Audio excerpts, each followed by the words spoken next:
En una entrevista que pueden ustedes encontrar en YouTube, en la que el director de cine norteamericano Oliver Stone entrevista a Vladimir Putin, en uno de los fragmentos de una entrevista de 4 horas editada, le pregunta por la homosexualidad y le pregunta por cómo es posible que en Rusia no se pueda difundir la ideología de género en las escuelas y no se pueda hacer proselitismo homosexual.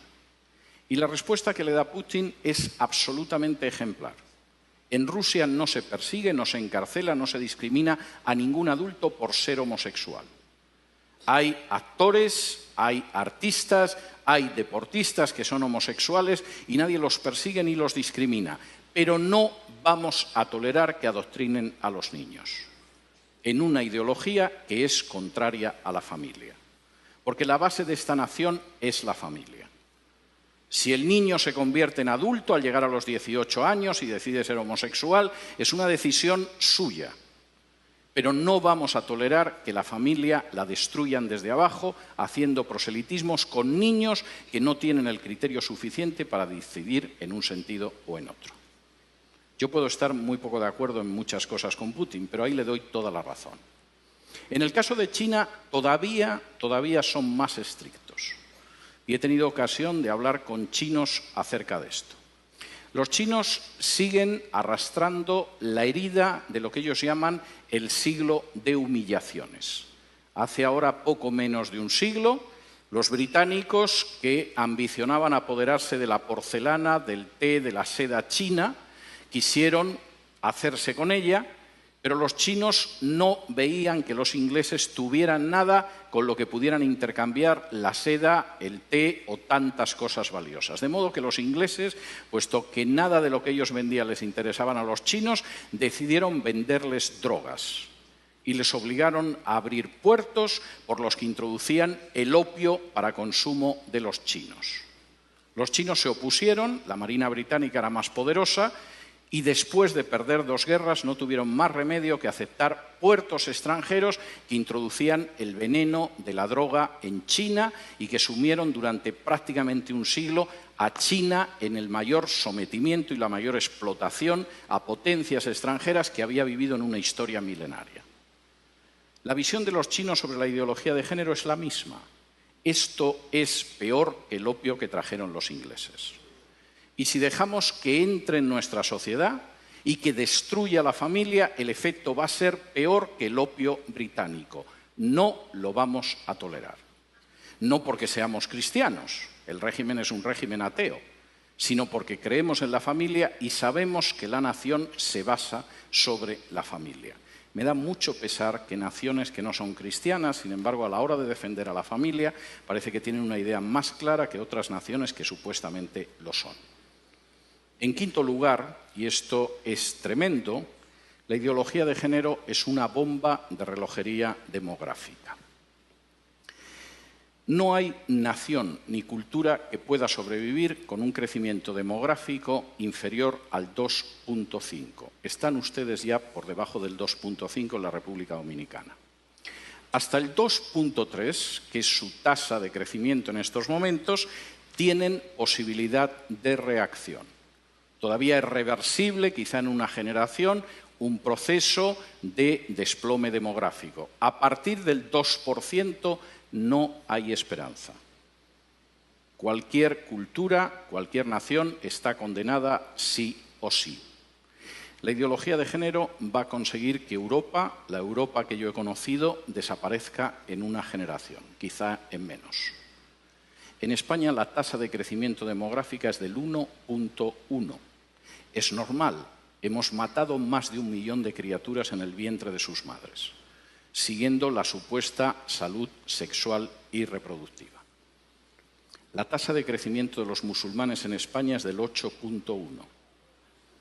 Como ven, el futuro que le espera a la cultura española y a la nación española no es ideal. Reduzcan ustedes su tasa de crecimiento. Bajen del 2,3 en el que están ahora a un punto de crecimiento demográfico donde se condenen a sí mismos como país y como cultura. y después solo falta que puedan entrar en masa inmigrantes de otro país sin ningún tipo de control y la República Dominicana que ustedes conocen habrá desaparecido antes de un cuarto de siglo. Denle las gracias a la ideología de género en ese sentido. Finalmente, y esto me parece muy importante, la ideología de género es un ataque directo contra la soberanía nacional.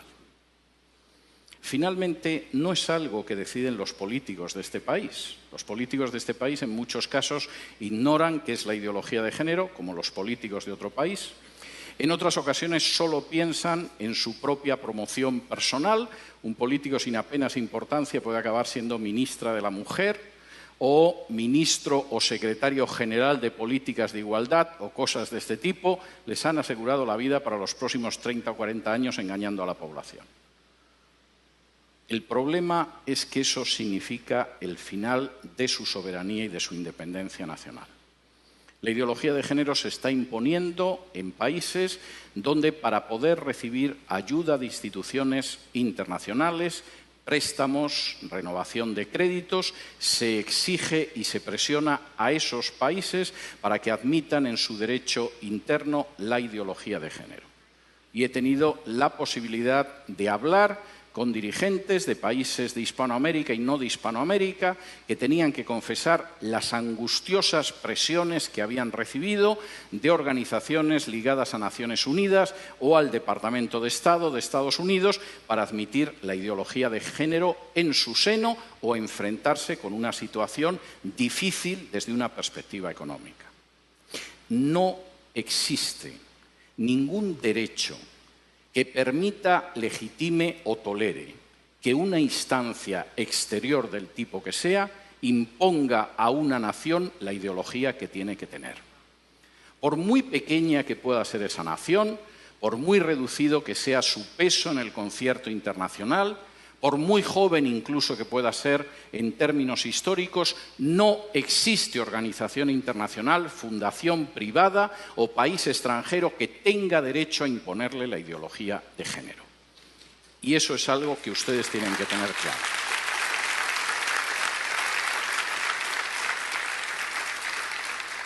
Y si me lo permiten, antes de pasar al terreno de las preguntas, quisiera realizar un paralelo a una situación esencial en la historia de Israel.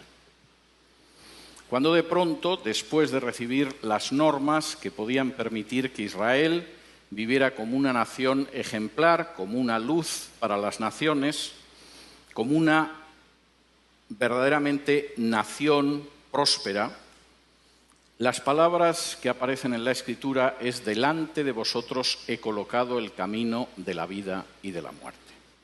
Ustedes tienen ahora mismo delante de sí mismos el camino de la vida o de la muerte. Esto no es algo que va a suceder dentro de 10, de 15, de 20 o de 30 años. Ahora mismo tienen delante el camino de la vida o el de la muerte. Tienen delante un camino de vida en el cual puedan construir esta nación sobre la base de familias equilibradas, armoniosas y fuertes, donde puedan educar a sus hijos en la verdad y en el temor de Dios, donde puedan hacer que salgan buenos ciudadanos de sus familias, donde puedan conservar la independencia y la soberanía nacional y donde conserven la libertad y el derecho a decidir la educación. Y ese es un camino de vida para este país, como para cualquiera. O tienen delante el camino de muerte, el camino en el que van a ver cómo su soberanía nacional desaparece, cómo se destruye la familia natural, cómo se acaba con el sistema educativo, cómo se levanta un sistema de mordaza totalitaria sobre los ciudadanos de este país, cómo se tritura el principio de igualdad bajo la ley, cómo su demografía desaparece y cómo al final se encuentran condenados como cultura o como nación. Delante de ustedes ahora mismo hay un camino de vida y hay un camino de muerte encarnado en la ideología de género. Ustedes son los que tienen que decidir. Muchas gracias.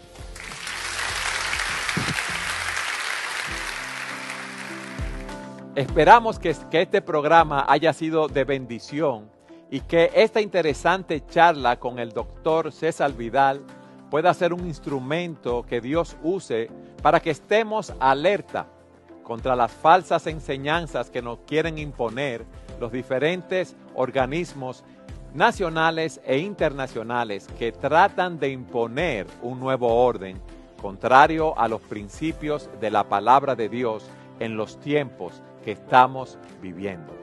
Gracias por habernos acompañado en su programa Entendiendo los Tiempos.